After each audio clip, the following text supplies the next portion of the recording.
Welcome everybody. So thank you, gentlemen. Rakesh yourself as well as Rajesh. This is coincidence. We have Rakesh and Rajesh starting both with R, so I should call it R and R rather than anything else. But to have you on this platform, it's an honor and a pleasure today. I think this is the second chapter of the five digital dialogues which we are doing it. I think last week we did with Jaideep, where we were discussing about how digital native companies have been using digital native infrastructure called cloud. Today's mostly discussion is about Industry 4.0 and IoT. And IoT is, as being said, that it is the next transformational technology as internet was in 2000. So today, Internet of Things as we see is going to change a lot. And I think we'll kind of hear from both of you, from Rakesh as well as Rajesh, depending your industry segment, as to what learnings we can have on the technology like IoT today. So thank you very much for joining. We will spend around 30 minutes odd time discussing that. We also have Sumedha both with us, who leads the entire technology platform for us and research.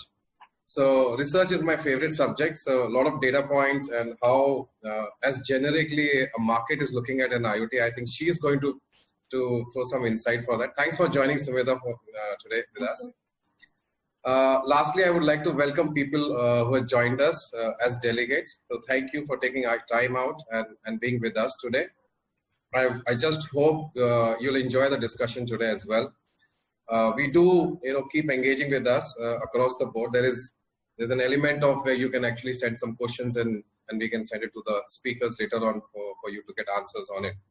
So with this, I'd like to start with first, Rakesh, yourself. And I really want to start with something very different.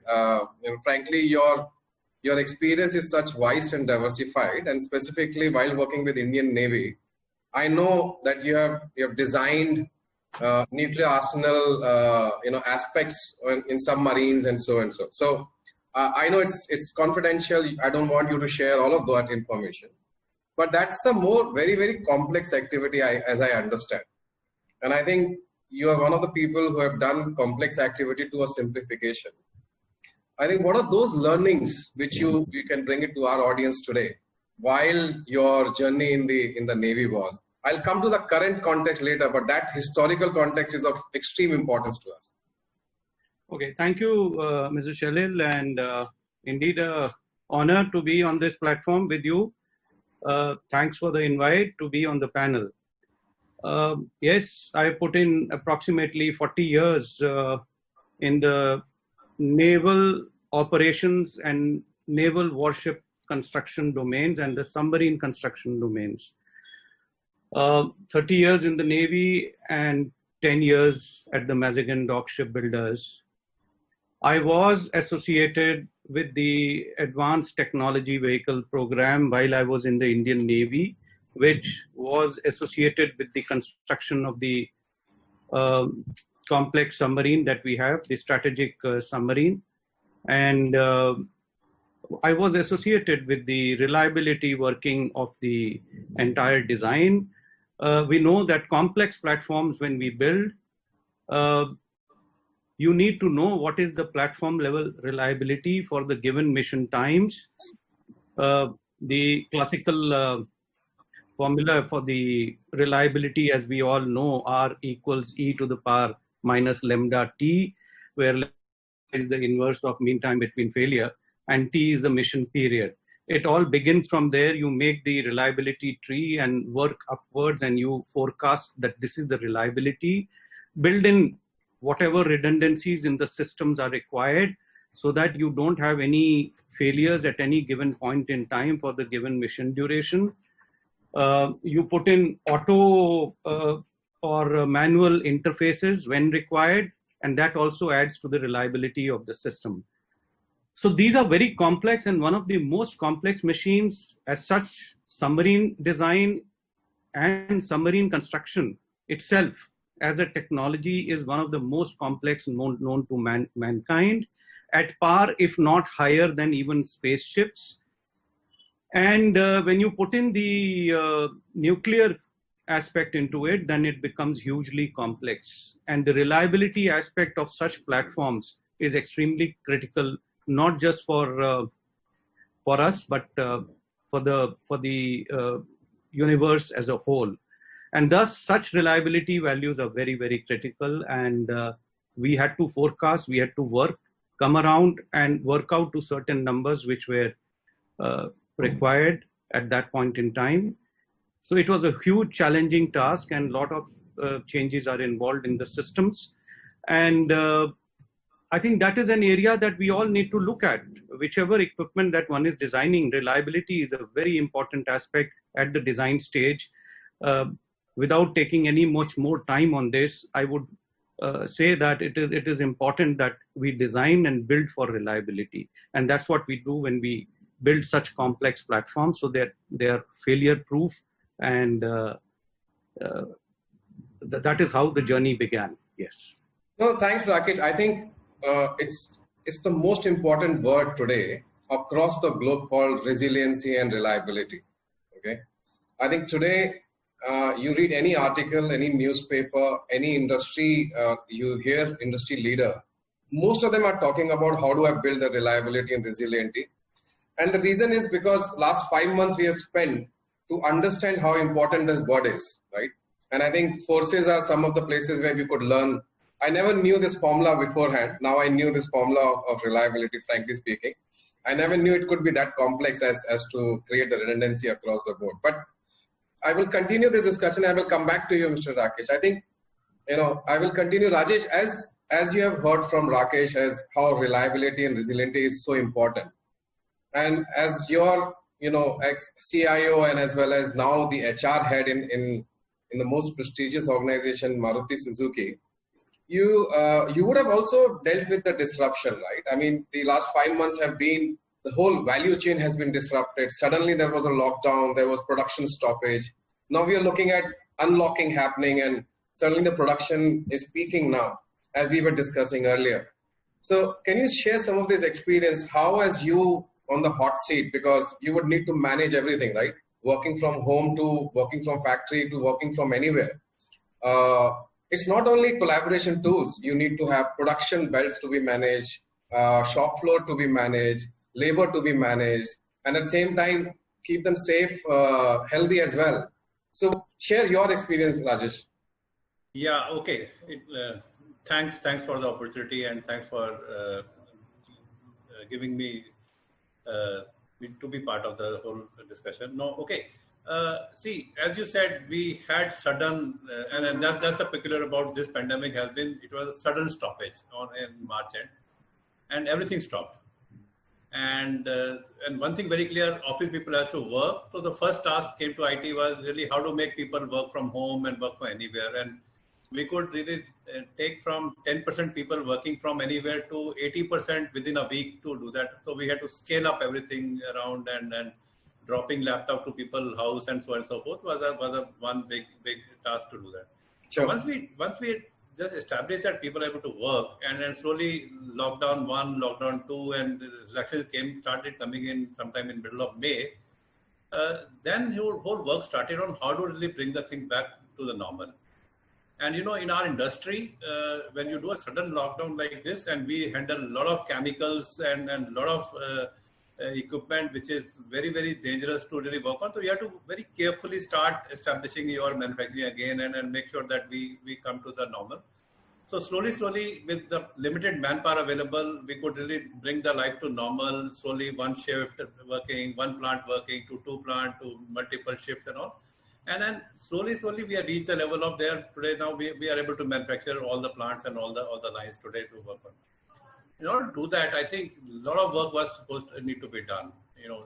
Since the COVID is around us, so a lot of SOPs were made how to work in office. A lot of SOPs are made so that you don't get infection in the office area around, whether it's entry to the company, whether it's the social distancing while working. At any point of time, not more than 30% people can work, and if you break any social distancing norm, you get alerted immediately, and so on and so forth. So large number of measures made to really make sure that people work in the new environment, and also a lot of people to be trained on how to use that and all, and that's again education of them has to be made available. And third, really getting people from the hometowns back to work slowly. A lot of people have gone to their home states around. Getting them back to work, and I think it's a big journey which went through in last 4-5 months now, where things are stable. Now, what big change I see here is the whole. If you ask me frankly, what has happened in last 4 months, and my sense is one is very clearly since this is a pandemic concerning the employees of the company, so the health has come at the forefront of first thing in any industry to look at that. So that anything you do, employee health has to be taken care of as the utmost importance to work on around, and all processes need to be made around that. Second important element which happened through this pandemic or this exercise was that we digital come in the center stage, and never before CEO was so much involved into digital and experienced digital himself. I think that's a big change we could see happening with this and all. And third, which is very, very important, I see change happening with this pandemic in our area around, is the whole agility in business. Now, every day you get into new issues around and all, somebody is not working, some area got quarantined, so many people are not coming. Now, how do you become agile enterprise to ensure that you adjust to new normal and still get your targets around and do that? And that's something big change which has happened. And fourth, which is very important thing which I've seen happening in this point of time, is the whole sense of communication, which earlier used to be everybody available in office, you can see each other and all.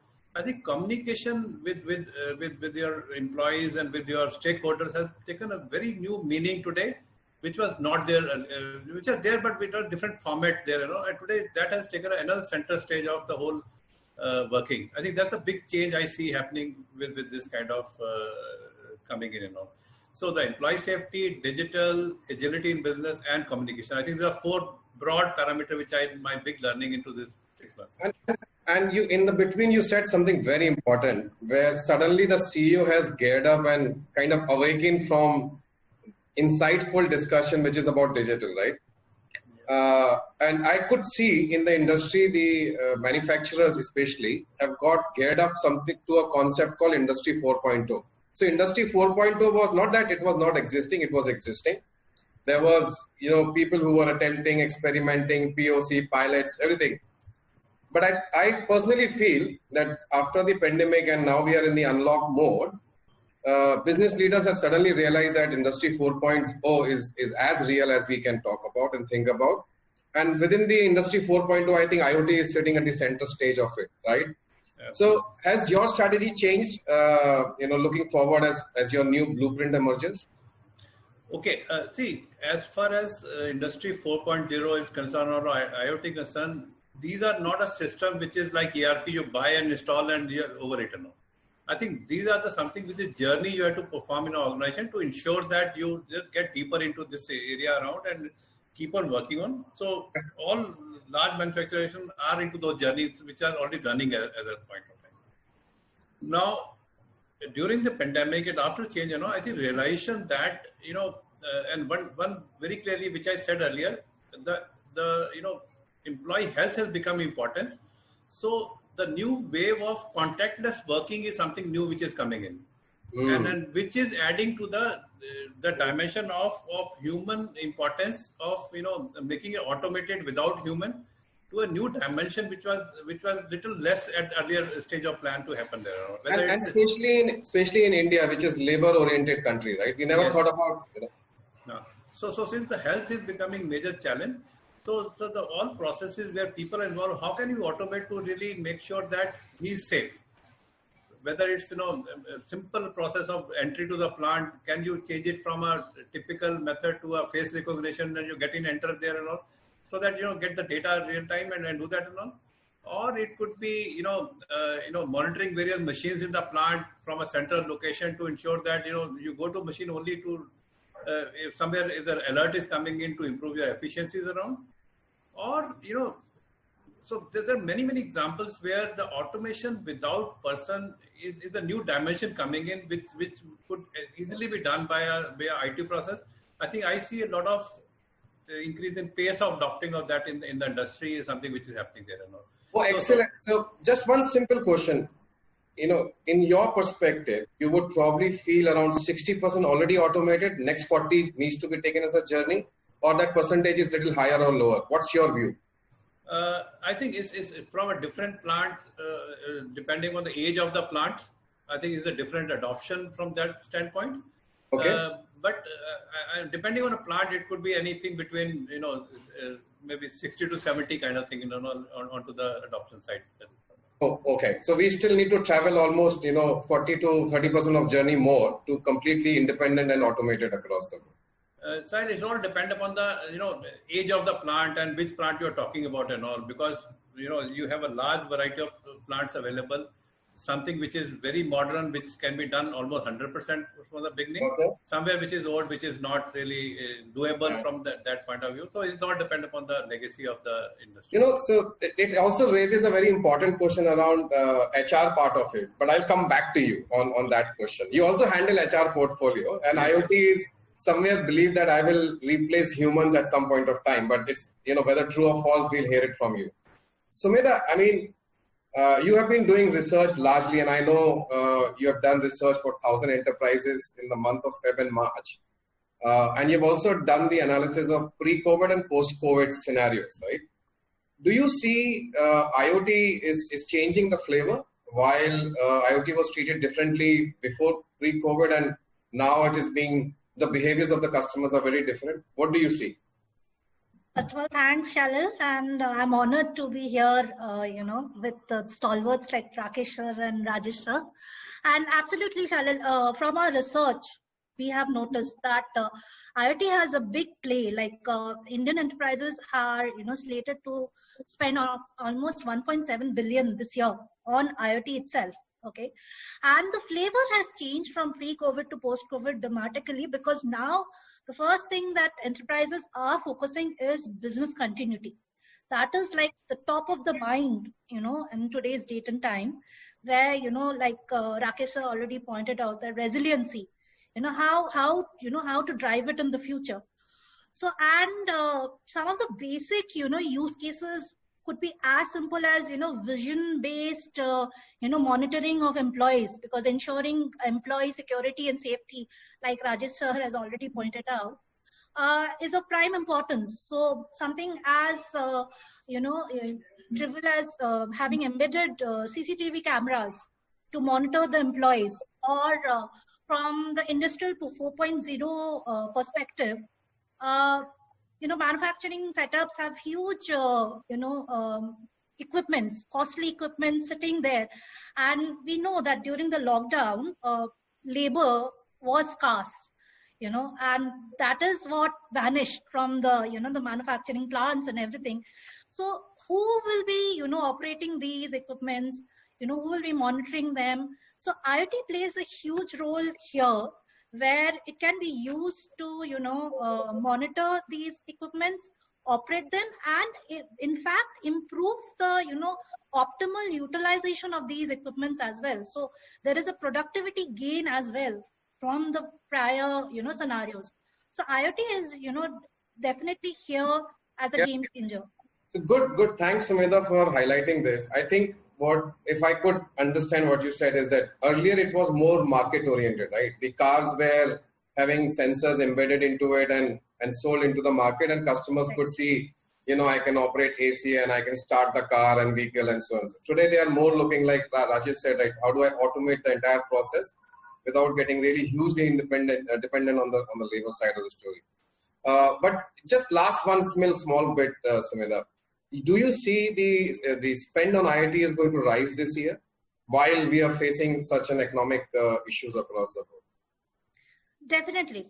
I think we are yet to, see the, the complete, potential of IoT. I think there are certain people are still intimidated by the technology and everything, and have not understood the complete, potential of IoT. Yes, and definitely IoT is here to stay and to shape the industry going forward. So there will definitely be a rise in, the absorption and adoption of IoT going forward. Brilliant. Stay with me, because we will ask you more difficult questions, as you are the analyst, I am not.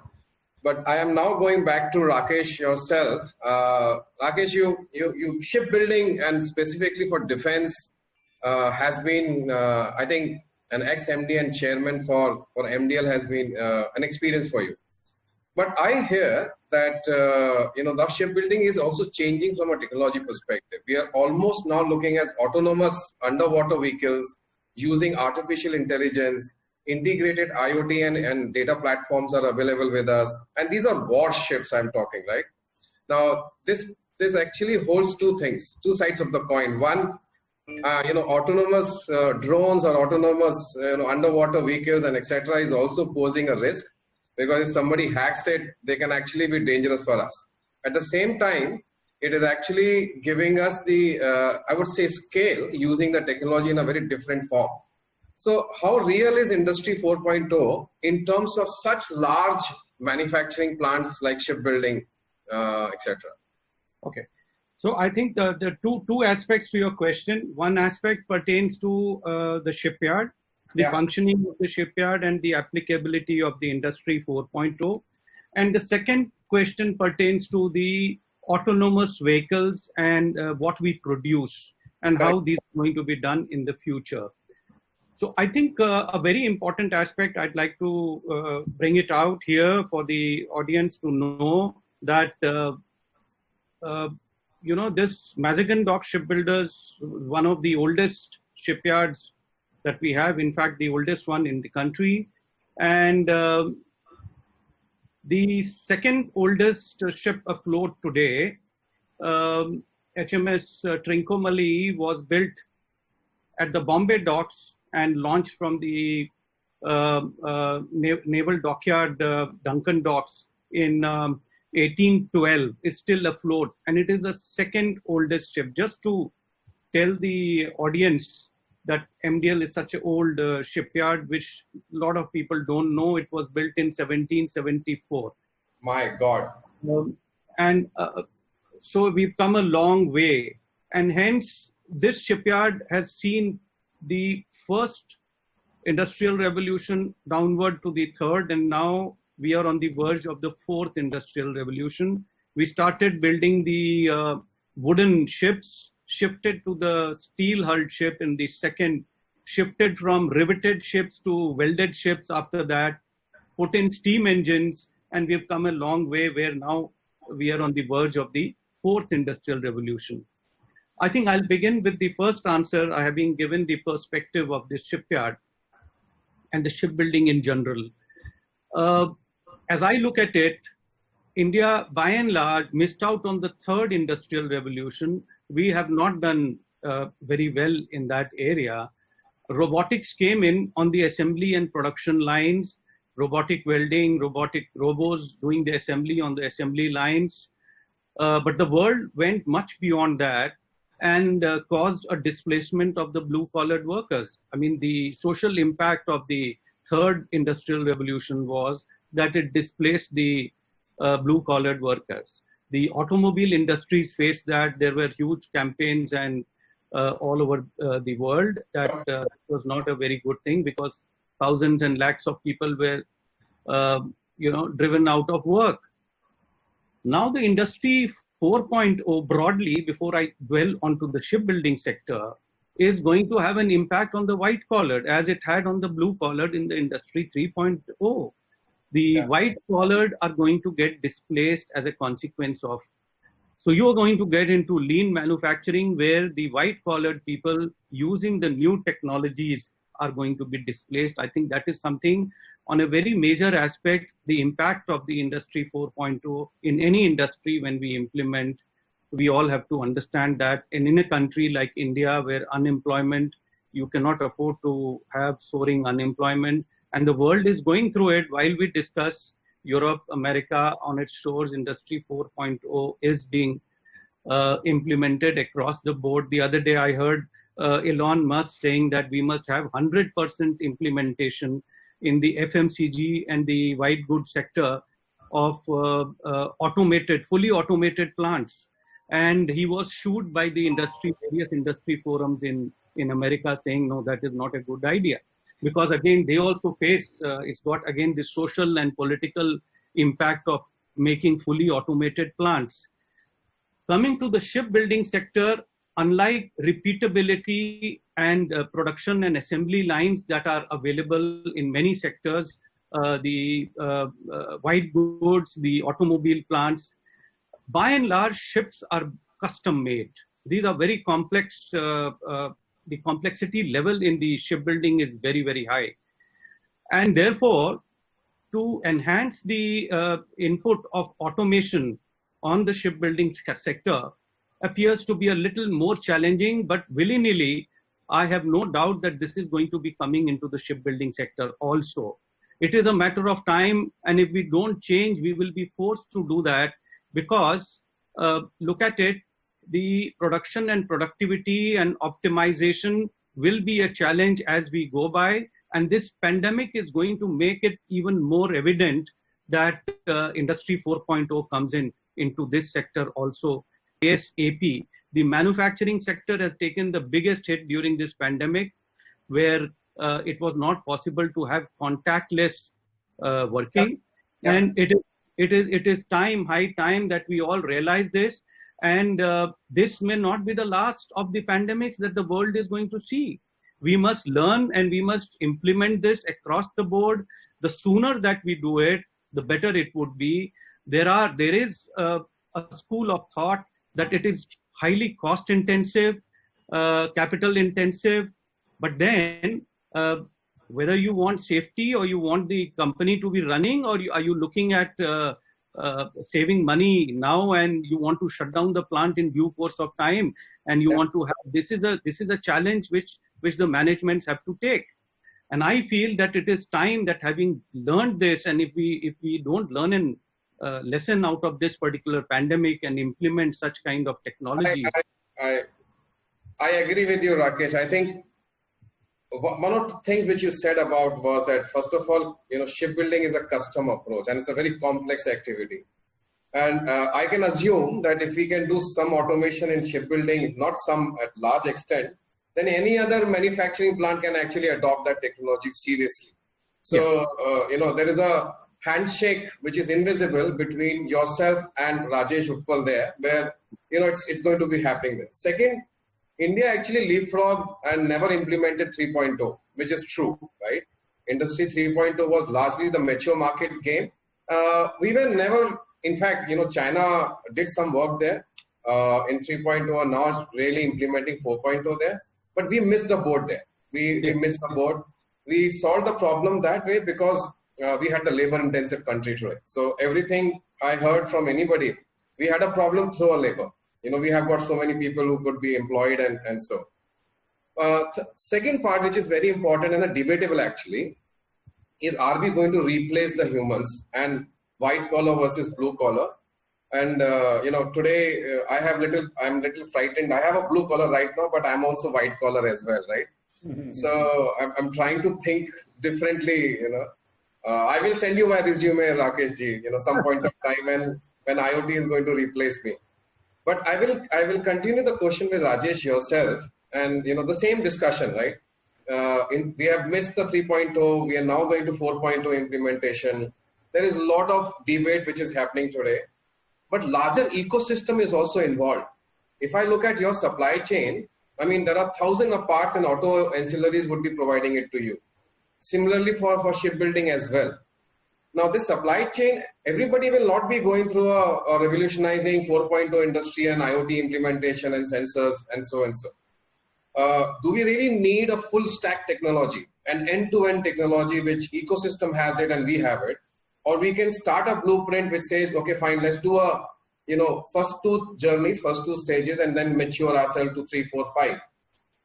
What would be your outlook towards this sort of a question? So I think my view, which I said earlier also, this is not a one stop and go and big bang kind of area. I think you need to really plan it out. And as you said in the beginning, some POCs, some value creations and all those things around to happen there. See, there are few areas which is must, few areas which is very high quality required, which humanly not possible to do that and all. So you need to really have those interfaces, those robotics, and also controlled by the IoT devices to manage it and all, which goes without saying that, to survival, you need this. Yeah. Without that, you can't produce a good of that quality which is required. So one comes under that category. And second comes under the category where, the employee safety is very important. And a person cannot work at those tough areas around to work it out. So you need those. So the few initial areas are always the one which is critical, without which you can't run the business.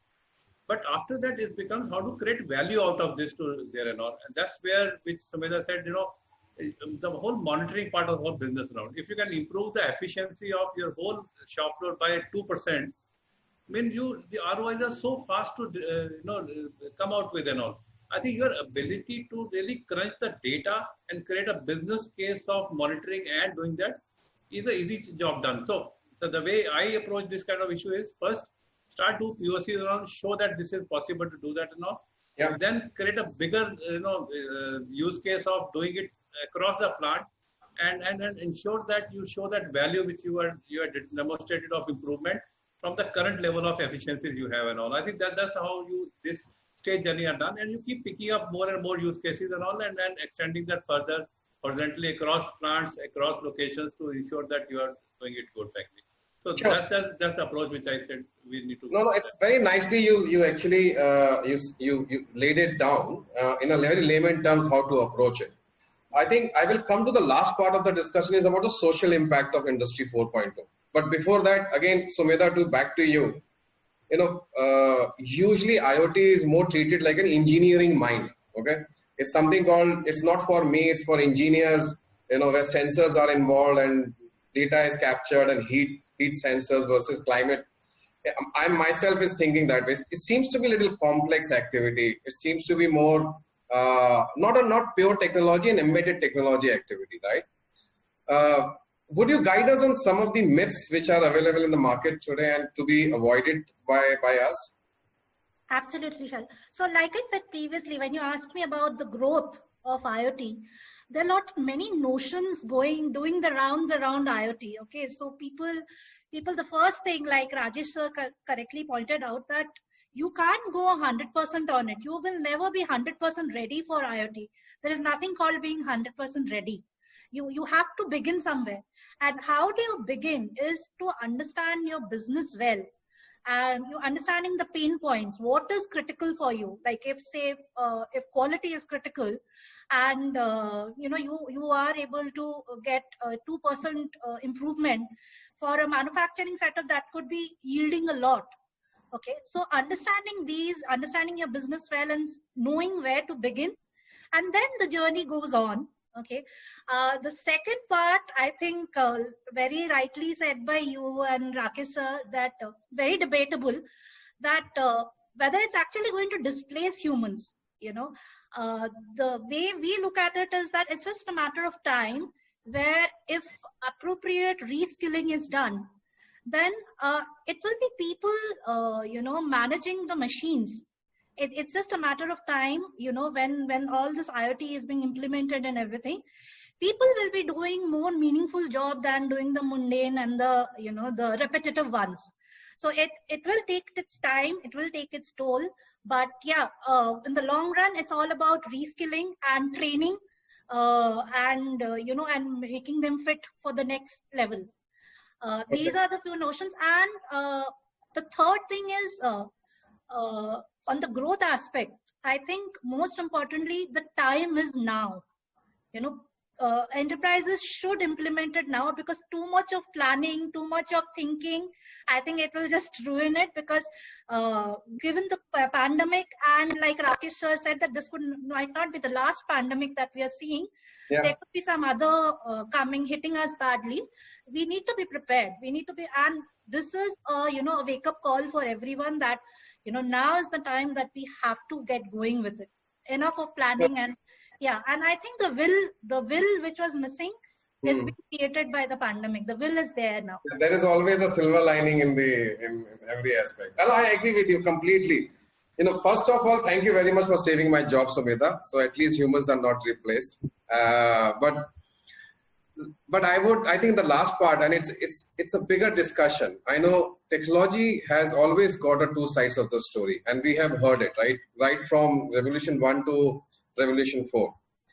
There is always a good side of the technology and there's a bad side of the technology. I mean, we contribute maybe negatively to environment, to social, and we contribute positively to enterprises, margins, productivity, efficiencies, and so. Creating a right balance is very, very important, right? And my question is to all of you guys. In fact, I'll start with actually Rakesh yourself. Humans are going to be replaced, as you said. We have to be very careful about it. Technology is going to add some of the negative factors to the environment as well, or not. How do we bring this governance into place from a policy perspective as well as from enterprise perspective? So your views on it, how do we control and really create a balanced, structure across the board? As I mentioned, shipbuilding is a very unique sector. I will highlight the shipbuilding sector. Sure. Vis-a-vis to the other infrastructure sector, for the same amount value of turnover, shipbuilding needs employment to the tune of about 7 to 8 times more, to generate the same revenue, the top lines. It's a huge employment generator everywhere. You look at the West, you look at China, you look at these shipyards are huge employment generators in each of these countries. And the unions in these countries, the shipbuilding unions, call the shots because the numbers are so large. Yeah. So it has a certain amount of complexity that we have. We got to be very careful. You cannot have unemployment soaring. It needs a balance as to what is it that we need. Coupled with this, the trade-off that you need to be competitive in terms of productivity and costs vis-a-vis to the your competing countries. China, he's producing it at a certain cost, which could be about 20 to 30% lower, the same ship, as compared to what we are doing for various reasons, by virtue of volumes, by virtue of the ecosystem that they've got, by virtue of the wages that they pay to their workers and all those other aspects. So there are huge social dimensions. Implementation, as I mentioned, of the Industry 4.0 is a big challenge. Yeah. And therefore, that is the reason that India didn't transit through the Industry 3.0. But then there will be a time that unless we don't adopt such automation and production and productivity enhancing tools, because the two come together, we may, you'll not be able to compete. Here is a time when you are looking and that there is a time to compete with China. This pandemic is giving us that opportunity once again, that you can displace China, and a lot of FDI is coming in. People want India to take on China at this point in time. I don't think so, that without implementing these automation tools, now that is the trade-off that we got to take a call, that I don't let my, unemployment also happening. But at the same time, tools and technologies, and this is what I say about the shipbuilding sector also, that we don't want workers to be displaced. We want the production and productivity to be improved. My throughput should increase. My automation, my quality should improve. I don't want workers to go, but my volume, my output should increase using this Industry 4.0. My quality standards must improve. I must conform to the global standards. I think this is what we need to look at in our country, where, with such a soaring population, we will not be able to afford, we really can't compare with the West and America, where the populations aren't so big, and they may probably, it may be much easier for them to manage the unemployment that will be generated. We will have a huge problem at hand, and each management will have to take a call as to how much automation you want. But definitely, it is something that needs to be analyzed, examined by every management, bearing in mind the current pandemic, how you can make contactless, remote operation of your plant sitting in a remote place, so that your work doesn't come to a stop if a similar pandemic happens in the future. We need to secure ourselves and insulate ourselves towards such an eventuality in the future? Yeah. I think I think you highlighted, Rakesh, very important points. One, as how do we increase our competitiveness as a country across the globe while maintaining the same quality of assurance of, which are global standards, which is very important. I think Sumedha highlighted a very important point of reskilling the laborers, because the way we are moving and the acceleration which we have seen through pandemic, I think the new skills required are very different. The new roles required are very different. Thinking required is very different today. So I think you kind of highlighted some of the areas we need to focus. Rajesh, I want to come to you. You will be facing this issue on a daily basis, right? Automation versus non-automation, right? What's your viewpoint? Okay, Sahil, I think this is not a new debate. Any new technology coming in, we always talk about it. Yeah. And there's only one answer to this and all. You can't avoid adopting the industry to being competitive. So for people front, I think you need to really reskill and use them. They do a different role going together and all. So I don't think there's any other issue on respect to this to manage. That's one. And also, in industry like ours, which I say, auto in India is a still very, nascent scale and all. Per 1,000 people, India is still 25, 26 cars per 1,000 people. Yeah. And whereas Western world is in excess of 700, 800 cars per 1,000 people. Correct. So the industry is going to grow, and there will be ample opportunity for people to get into this industry and get that work. Everything cannot be automated. Though yes, to be efficient and to be more competitive, the technology will come in. See, today we talk about at our dealership, working somebody with digital and on remotely with everybody to really working with them to understand what is there. Or you're talking about, talking to your car and getting the whole health of the car online and all and advise you to how to manage this and all. So this automation will come into this industry. I think the whole level of skills required to support it, those will be different. And maybe we'll have to find out right balance of what kind of skills are required going forward and skill people to manage it. I think this is a learning you have to do as we go along when we implement more and more technologies into the industry. I think completely. All the three people actually, including Sumedha, said that this reskilling is of extremely important part, right? We have the labor force, we have the young generation, and so and so. But unfortunately, identifying the areas around and reskilling on that. I think that's the process which we do. But unfortunately, we haven't seen enterprises spending that much amount of investments today as we speak on reskilling till the pandemic hit them. Now, not really. I mean, I don't agree to that, but anyway.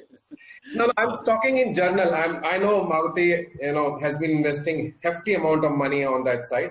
I know Tata invest and Mahindra also invest, but you can count it on your finger. If you see, you can always count it, these companies on your finger as leaders in this segment. But a large segment of the companies today, they don't have the muscle, or the cash flows don't allow them to do that kind of investment across the board. And we always struggle on that, margin side. Over the period of time, it may increase, I would say.